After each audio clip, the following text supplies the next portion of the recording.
Hello friends, आप सभी का एक बार फिर से स्वागत है आपके अपने चैनल 10th एक्सप्रेस पर। आज के इस वीडियो में हम लोग जानेंगे ऊर्जा के स्रोत। ये फिजिक्स का हमारा जो आखिरी चैप्टर है वो क्लास 10th का, इसी के ऑब्जेक्टिव क्वेश्चन के बारे में, जो कि होगा मैक्सिमम सिंगल लाइनर और पॉइंट व्यू के दृष्टिकोण से। तो चलिए स्टार्ट करते हैं। ये सारे पॉइंट्स के जो क्वेश्चन है उसे हम जानते हैं। चलिए, तो पहला हमारा पॉइंट है, ऊर्जा का सबसे उत्तम स्रोत सूरज को माना जाता है। तो ऊर्जा का सबसे उत्तम स्रोत जो होता है वो सूरज को माना जाता है। नेक्स्ट हमारा पॉइंट है, वर्तमान में अधिकांश ऊर्जा की आपूर्ति जीवाश्म ईंधन से ही की जाती है। तो जीवाश्म ईंधन से है, इसी से अभी अधिकांश आपूर्ति की जाती है ऊर्जा की। तो चलिए हम लोगों ने इसे भी जाना। बढ़ते हैं नेक्स्ट पॉइंट की ओर। वो नया हमारा नेक्स्ट पॉइंट है, पॉइंट नंबर 3। ये है, सबसे उत्तम क्वालिटी का, उत्तम कोटि या क्वालिटी का कोयला जो सो ये है एंथ्रासाइट। ये ऑब्जेक्टिव में कई बार पूछा है कि उत्तम क्वालिटी का कोयला कौन है। ये होता है एंथ्रासाइट होता है। नेक्स्ट हमारा पॉइंट है वो है, यांत्रिक ऊर्जा से विद्युत ऊर्जा में परिवर्तन करने वाले संयंत्र को डायनेमो कहते हैं। ये ऑब्जेक्टिव और सब्जेक्टिव दोनों फॉर्म में लिख सकते हैं कि जो भी यांत्रिक ऊर्जा से विद्युत ऊर्जा में परिवर्तित करता है जो भी संयंत्र, वो डायनेमो कहलाता है। चलिए नेक्स्ट हमारा पॉइंट है, पेट्रोलियम का शोधन प्रभाजी आसवन विधि द्वारा होता है। तो ये आ जाएगा ऑब्जेक्टिव के लिए सबसे सूटेबल है और कई बार पूछा भी गया है। तो पेट्रोलियम का शोधन प्रभाजी आसवन विधि द्वारा होता है। नेक्स्ट जो हमारा पॉइंट है वो है पॉइंट नंबर 6, एलपीजी के पहचान के लिए एथिल मरकैप्टन C2H5SH मतलब मिथाइल मरकैप्टन भी कहा दिया जाता है कि इसे एलपीजी में मिलाया जाता है। एलपीजी बोले तो लिक्विफाइड पेट्रोलियम गैस, द्रवित पेट्रोलियम गैस जो होता है उसे मिथाइल मरकैप्टन मिलाया जाता है, या एथिल मरकैप्टन जिसे कहते हैं। C2H5SH इसका सूत्र होता है। इसी के कारण क्या होता है, वो तीखी गंध देती है, नहीं तो एलपीजी के पास अपना कोई गंध नहीं है। चलिए नेक्स्ट हमारा पॉइंट है, प्राकृतिक गैस का मुख्य अवयव मीथेन होता है। प्राकृतिक जो गैस है उसका मुख्य अवयव मीथेन है। नेक्स्ट पॉइंट हमारा, भाखरा नंगल परियोजना, यह है हिमाचल प्रदेश में स्थित है। तो भाखरा नंगल परियोजना ये है हिमाचल प्रदेश में। नेक्स्ट जो हमारा है वो है हीराकुंड परियोजना, ये उड़ीसा में है। हीराकुंड परियोजना ये उड़ीसा में है। आप जितने भी जानते हैं पॉइंट्स कमेंट्स करके बताएंगे कि हमें इतने पॉइंट्स पहले से पता था। चलिए बढ़ते हैं नेक्स्ट पॉइंट्स की ओर। ये है चमेरा जल विद्युत परियोजना, हिमाचल प्रदेश में है। तो चमेरा जल विद्युत परियोजना का कहाँ है, तो ये है हिमाचल प्रदेश में। चलिए बढ़ते हैं नेक्स्ट पॉइंट्स की ओर। तो नया जो हमारा पॉइंट्स है नेक्स्ट वो है नथपा झकरी जल विद्युत परियोजना, ये भी हिमाचल प्रदेश में ही है। चलिए नेक्स्ट जो हमारा पॉइंट है वो है भाखरा नंगल परियोजना सतलुज नदी पे बना है। तो भाखरा नंगल परियोजना है, ये कहाँ बना है, तो ये बना है सतलुज नदी पे बना है। हीराकुंड परियोजना महानदी पर बना हुआ है। नथपा झकरी जल विद्युत परियोजना ये भी फिर से बना हुआ है सतलुज नदी पे। सॉरी नहीं, ये हिमाचल प्रदेश में बना है और सतलुज नदी पे बना है, ये हो गया। नेक्स्ट जो है वो है चमेरा जल विद्युत परियोजना। तो चमेरा जो जल विद्युत परियोजना है ये रावी नदी पर बना हुआ है। चमेरा जल विद्युत परियोजना कहाँ बना है, तो ये बना है रावी नदी पर। चलिए नेक्स्ट जो हमारा पॉइंट है वह पॉइंट नंबर 16। यह है नथपा झकरी जल विद्युत परियोजना एशिया की सबसे बड़ी परियोजना है।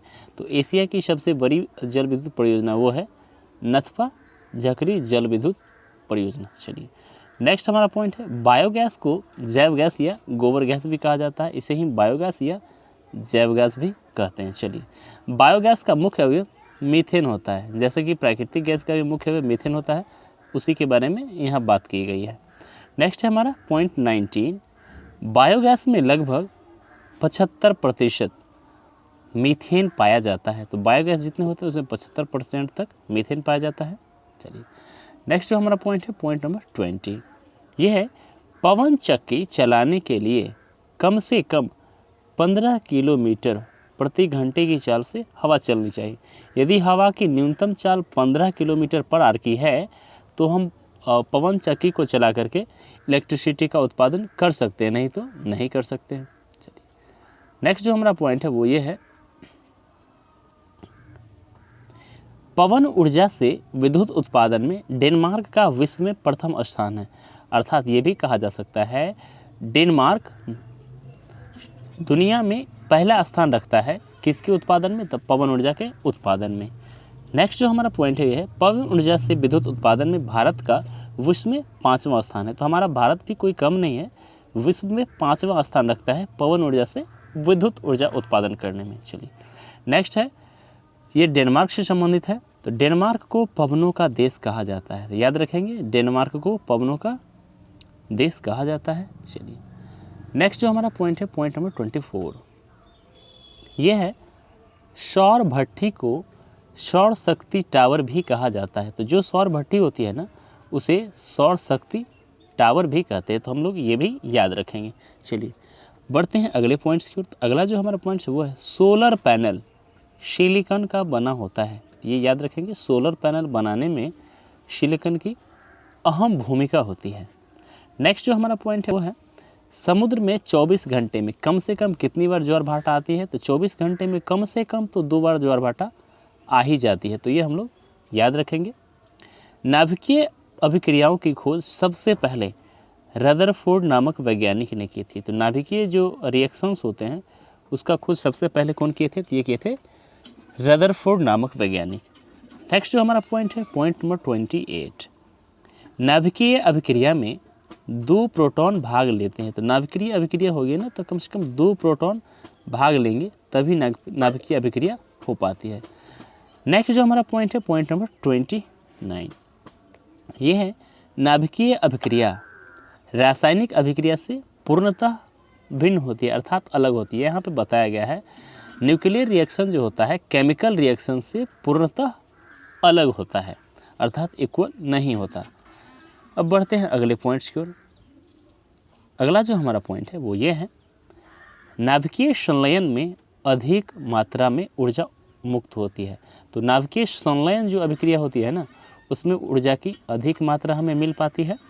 नेक्स्ट है नाभिकीय संलयन अभिक्रिया प्रोटॉनों द्वारा होती है। तो ये अभिक्रिया होती है बेस्ट प्रोटॉन्स पे बेस्ड होता है। तो नाभिकीय संलयन अभिक्रिया जो होगी वो प्रोटॉन्स के द्वारा होता है। नेक्स्ट जो हमारा पॉइंट है वो है नाभिकीय विखंडन अभिक्रिया न्यूट्रॉनों के द्वारा होती है। तो नाभिकीय जो संलयन अभिक्रिया जो होगी वो होगी प्रोटॉनों के द्वारा, लेकिन नाभिकीय विखंडन की जो अभिक्रिया होती है ना ये होती है न्यूट्रॉनों के द्वारा। तो ये याद रखेंगे, ये फैक्ट है। चलिए नेक्स्ट जो हमारा पॉइंट है वो है श्रृंखला अभिक्रिया के सिद्धांत पर ही परमाणु बम बनाया जाता है। तो परमाणु बम बनाने के लिए कौन सा सिद्धांत यूज किया जाता है, तो याद रखेंगे श्रृंखला अभिक्रिया, या इसे ही कभी कभी श्रृंखलन अभिक्रिया भी बोल दिया जाता है। तो हम लोग घबराएंगे नहीं, बात वही है श्रृंखला अभिक्रिया या श्रृंखलन अभिक्रिया। चलिए नेक्स्ट जो पॉइंट हमारा वो है श्रृंखला अभिक्रिया न्यूट्रॉनों पर आधारित अभिक्रिया होती है। तो श्रृंखला जो अभिक्रिया है वो होती है न्यूट्रॉनों पर आधारित, हम लोगों ने इसे भी जाना। नेक्स्ट जो हमारा पॉइंट है वो है पॉइंट नंबर 35, जो कि आज का हमारा आखिरी पॉइंट भी है। नियंत्रित विखंडन अभिक्रिया के सिद्धांत पर ही परमाणु रिएक्टर बनाया जाता है। यदि अनियंत्रित विखंडन की बात किया जाए तो हो जाएगा परमाणु बम, लेकिन यहाँ पे है नियंत्रित विखंडन अभिक्रिया के सिद्धांत द्वारा ही परमाणु रिएक्टर बनाते हैं बिजली उत्पादन के लिए। तो ये नियंत्रित विखंडन अभिक्रिया कराई जाती है और बिजली हमें प्राप्त हो जाती है। तो साथियों आज के लिए इस सेशन में इतना ही, मिलते हैं फिर नए वीडियो में, तब तक के लिए धन्यवाद।